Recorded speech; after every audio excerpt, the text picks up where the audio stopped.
Welcome back to Here with Goldberg. Today I'll be discussing this clip that was making the rounds on X, which I believe is a perfect convergence of the problems facing Soyciety today. At some point, I will bring up the exposure of these TradCon females on X, but I figured maybe record that video and publish it at a later date so we're not becoming too redundant because there's other subjects that are far more valuable than all this schlock. Put simply, what's going on here, and the key point to understand, everyone partaking knows what's up. The audience is also aware, and yet they choose, for the most part, to simp for the worst participants possible. In this case, you got one of these interview brothers, and if you notice, it's a common trend, they'll go up to at least a slightly inebriated Caucasian woman, try to get her either to say something sexual or connect, try to take it from the boyfriend, that kind of thing. This is what's going on, and as he's doing this, Broccoli Hair comes up, doesn't appreciate it. This is apparently the boyfriend. He starts doing some form of mate guarding, grabbing her, puts his hand on her ion cannons, and starts patting the dude back off.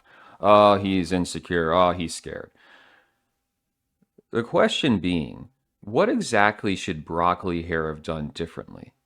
Because the brother knows that the social, legal, and economic consequences for Broccoli Head are far worse than anything that might befall the blonde or himself, the interviewer. And he's taking advantage of that whole dynamic. Because Broccoli Hair, you might go, oh, he should have just hoped he wasn't in the frame yet, disappear, break up over text, I'm a MGTOW, and that's all fine and dandy like cotton candy, but you still have to live with the fact that this girl was being a hoe on camera.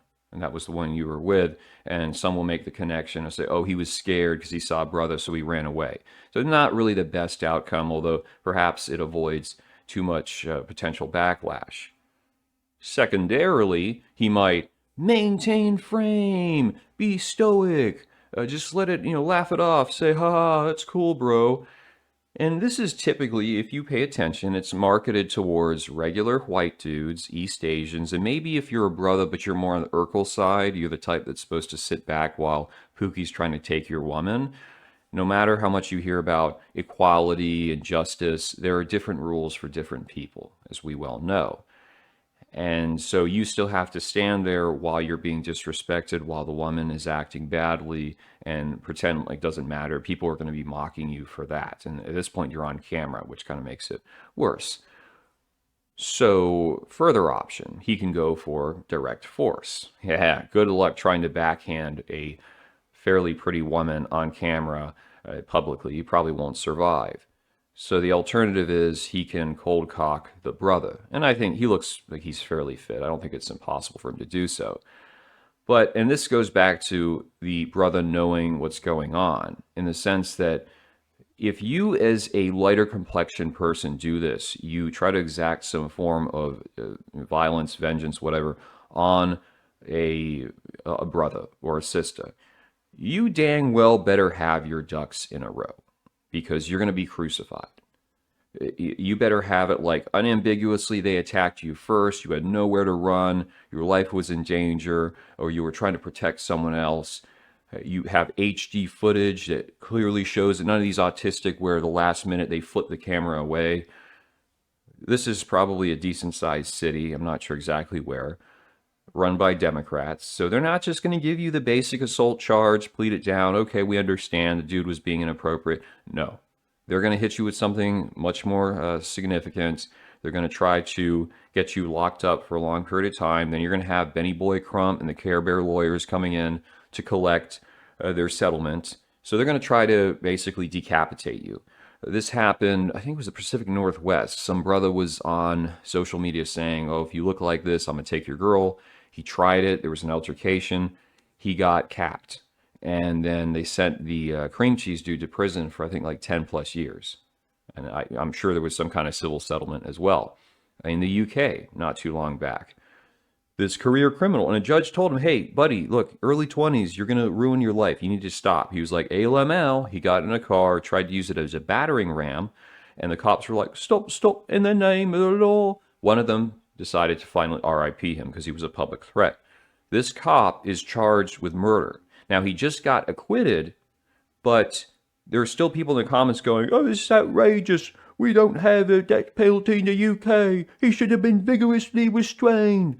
This is the mentality, and I don't know if it's untrue, that they're planning to make a statue to this criminal in London because he's an oppressed minority who got killed by the police.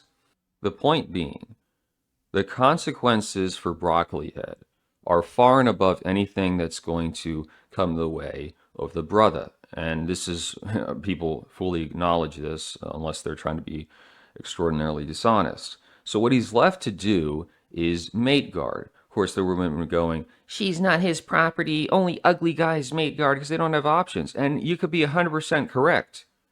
You may not have options. This might have been one that was difficult for him to attain. Maybe he's even black-pilled. And so I have to bring it up because I've noticed, it's not to speak in a broad way, because there is a contingent of the sissy black manosphere. And granted, they would probably say the same thing if it was two brothers in the video. Or honestly, if you replaced all three people in the video with three brothers, they would have the same opinion. But it's this tendency to go, yeah, anti-feminist, black pill wear, red pill wear. But then as soon as it comes down to a situation where one guy's trying to take another's girl, it becomes, oh, well, why are you trying to hold her back? She gets what she wants. She's an individual. Yeah, we're applying libertarianism to women in society and their actions. But of course, there's no libertarian consequences. We're going to socialize their losses. What is going to be the consequences for this woman, no matter what she does? Okay?